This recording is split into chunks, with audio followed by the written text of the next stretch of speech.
Bienvenue dans Cas par Case, l'émission mensuelle consacrée à la création sous toutes ses formes.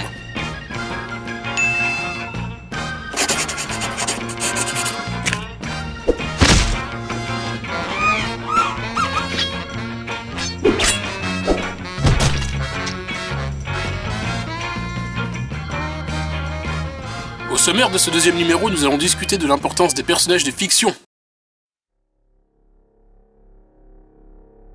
Dans le premier numéro, nous avons vu que l'acte de création nous rapproche du divin, car nous créons des univers de toutes pièces. Ça me rappelle un visuel promotionnel qui cite un de mes scénaristes préférés, Jonathan Hickman. Tous les jours, je fais la même chose. Je me réveille, je prends un café, je crée un nouveau monde. Ça résume bien la chose, non?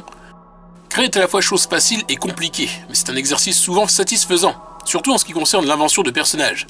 Et oui, il n'existe rarement de bon univers sans une bonne galerie de protagonistes. Si Game of Thrones, la série de livres et la série télé fonctionnent aussi bien auprès des audiences, c'est moins pour son contenu explicite que pour la profondeur de ses nombreux acteurs et de la teneur des enjeux propres à cet univers médiéval. Nous reviendrons d'ailleurs dessus un peu plus tard. Quand on crée un personnage, on façonne généralement le genre d'individu qui nous interpelle, qui nous ferait rêver, ou même qui nous permet d'aborder des sujets divers. Qu'il s'agisse d'un modèle de pureté, d'un abominable salaud, d'une figure indéfinissable, ou d'un exemple pour inspirer les générations futures. Les possibilités sont illimitées, et si on se souvient du principe d'émulation, vu dans le précédent épisode, il existe bon nombre de figures fictionnelles existantes dont on peut s'inspirer pour créer les siennes. Il n'y a donc pas honte à avoir d'avouer un jour que vos créations de jeunesse ont été pompées sur des trucs connus. Allez tiens, je me confie. J'ai créé étant plus jeune ce petit personnage, nommé Stuart. C'est un petit hamster bleu. Le petit machin que vous voyez au début de l'émission et qui apparaît souvent à la fin de mes vidéos. Il a été inspiré par les dessins animés de mon enfance et tout particulièrement par la série des Happy Tree Friends. Au fil des années, j'ai amélioré son dessin et commencé à lui donner une personnalité et un passé. Je m'y suis tellement attaché que depuis 10 ans, je développe une histoire lui étant consacrée. Mais ça, j'en parlerai plus en détail dans une prochaine émission. Un personnage, c'est un peu comme votre enfant. Au fur et à mesure qu'il grandit, il devient plus intéressant, plus réfléchi, plus travaillé. Et puis, si les autres gens l'aiment bien, on en est fier. Il gagne en consistance, et ça, nous allons aussi en parler dans pas longtemps. Aujourd'hui, avec la montée en puissance du cosplay et de la fanfiction, de formes d'hommages qui ne sont pas réservées qu'à l'animation japonaise, il existe plus d'une manière de se glisser dans la peau de ses personnages préférés ou de les plier à votre volonté.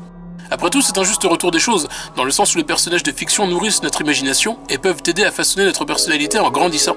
Alors, donner de l'amour à ses héros préférés et créer les siens dans son coin, c'est super sympa, mais attention, l'exercice de la création, s'il requiert notre imagination, demande aussi de faire preuve d'un brin d'attention au monde qui nous entoure.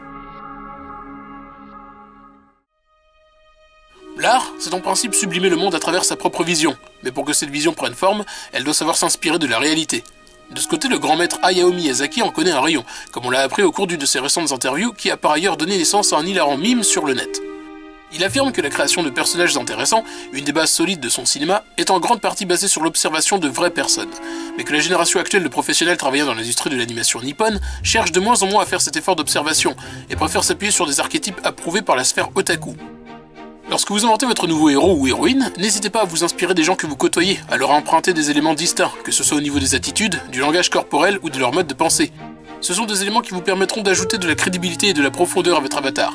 Par exemple, l'auteur de Winnie l'ourson s'est basé sur son fils pour créer ses histoires.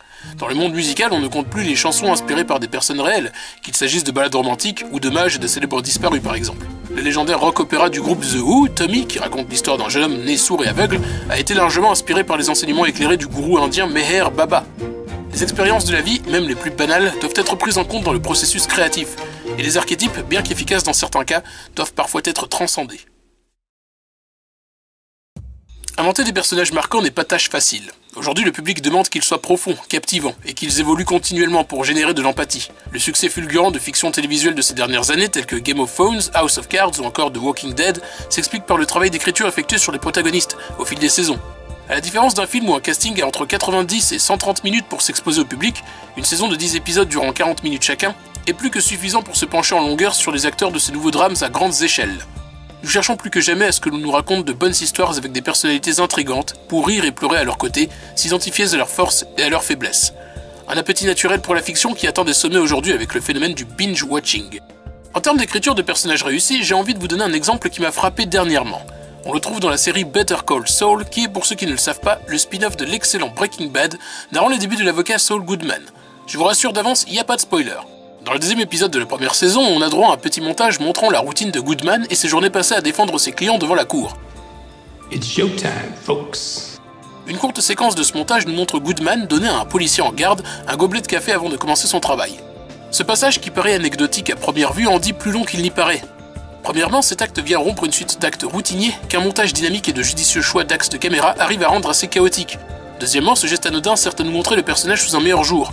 Dans le contexte, Saul Goodman est un beau parleur aux mœurs peu catholiques qui n'hésite pas à défendre les moins méritants.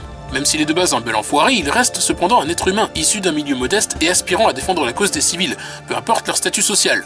Ce petit geste de générosité vient nous rappeler qu'il est lui aussi, avant d'être cet avocat pas net, un homme comme les autres, qui parle au nom du petit peuple. Ce genre de détail permet d'en savoir un peu plus sur un personnage sans avoir besoin de 15 lignes de dialogue.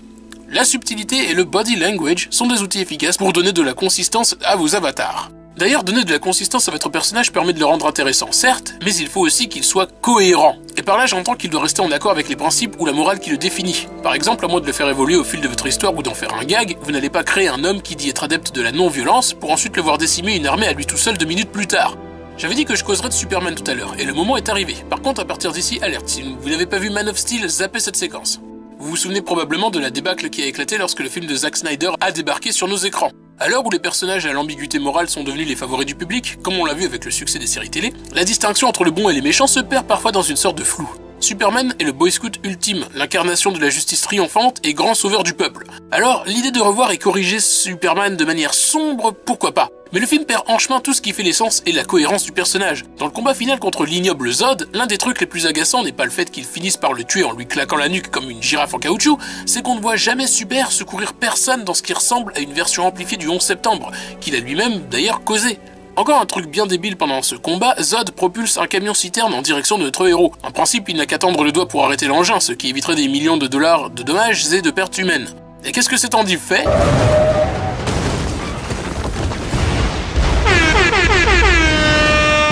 En comparaison, dans le Spider-Man de Sam Raimi sorti en 2002, le tisseur sauve un gamin d'une mort certaine alors qu'il est en plein combat contre le bouffon vert. Un super-héros existe en principe pour veiller au bien des autres, un peu comme la raison première d'un pompier est d'éteindre les incendies. Si le pompier se met à envoyer des gens dans une fournaise, ça dénature totalement sa fonction initiale. D'accord, les subversions aux conventions établies existent, mais si vous travaillez sur un personnage au sein d'un genre codé, il vaut mieux s'y tenir. En l'absence de cohérence, votre héros tombe aussi facilement qu'un château de cartes au niveau crédibilité. Bien sûr, un personnage n'est pas forcément obligé d'être un super-héros consistant, subtil ou bien travaillé même pour emporter l'adhésion du public. Parfois, il suffit juste d'un geste, d'une silhouette, d'une attitude nonchalante ou d'une apparence cool pour marcher dans la cour des grands. Preuve en est les membres de la troupe virtuelle Gorillaz qui ont fasciné les audiophiles depuis leur introduction sous la plume de l'excellent dessinateur Jamie Hewlett. Si on compte aussi les mascottes de grandes marques ou certaines icônes vidéoludiques, on se rend compte qu'il n'y a pas forcément besoin de leur donner une super longue backstory ou une raison d'exister particulière pour que les gens s'intéressent à eux.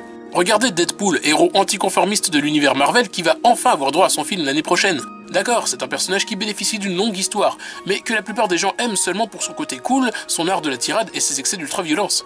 Regardez, même dernièrement, Disney a lancé une série s'appelant Pickle and Peanut, qui, comme son nom l'indique, raconte les aventures d'un cornichon et d'une cacahuète. Ça ne vole pas haut, mais dans le domaine de la comédie par exemple, les choses simples sont souvent parfois les meilleures. Mais attention, il ne faut pas non plus tomber dans le piège du personnage trop classe, trop beau ou trop compétent. Que votre personnage ait des failles, oui, mais qu'il devienne parfait en tout point et que ça ne se limite qu'à ça, et vous allez vous planter. Chez nos amis ricains, on appelle ce type de personnage des Mary Sue ou des Marty Stew, un archétype qu'on retrouve généralement dans les fanfictions. Le tout, c'est de conserver l'équilibre, et ça, c'est pas franchement facile non plus. Mais créer, c'est comme tout. Il faut perfectionner son art avant d'atteindre un seuil de qualité. Et vous, quel est votre avis sur la question? Un personnage réussi doit-il être travaillé ou juste cool? Quel personnage en fiction arrive à être la synthèse des deux? Est-ce que nous demandons trop d'ambiguïté morale de nos personnages actuels? Voilà ce qui clôt ce deuxième numéro de Cas par Case. J'espère que vous l'avez apprécié. Si c'est le cas, n'hésitez pas à laisser vos avis, commentaires et autres opinions dans la case prévue à cet effet. J'avais dit dans la première émission que j'inaugurerais la séquence Spotlight. Eh bien, vous pouvez regarder le premier numéro en suivant le lien indiqué juste ici. D'autres interviews arriveront sur la chaîne dans les semaines à venir. En vous remerciant d'avoir regardé cette vidéo, je vous dis à bientôt pour de nouvelles aventures.